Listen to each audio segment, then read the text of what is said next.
Tuan rumah Kanada, first game hampir-hampir dimalukan pasukan Bosnia. Ini adalah perlawanan pertama untuk Grup B, perlawanan di antara pasukan Kanada dan juga pasukan Bosnia. Dan ini adalah keputusannya tuan-tuan dan puan-puan sekalian.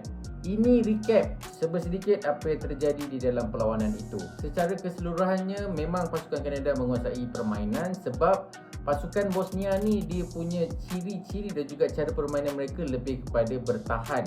Diorang menunggu masa yang sesuai untuk melakukan serangan. Gol pembukaan datangnya daripada pasukan Bosnia pada minit ke-21 hasil jaringan daripada Lukic. Walaupun pasukan Kanada menguasai position tetapi mereka struggle untuk melakukan serangan yang berkualiti. Setelah Kanada bersusah payah berusaha mencari jaringan, akhirnya pada minit ke-78 barulah diorang dapat skor. Gol itu dijaringkan Larin, sekaligus memberikan peminat-peminat Kanada yang ramai dalam stadium tu menarik nafas lega. Satu benda yang aku nak highlight kat sini defensive line untuk Bosnia sangat-sangat padu Antara contoh yang aku boleh tunjuk korang, cuba korang komen sikit macam mana benda ni boleh jadi.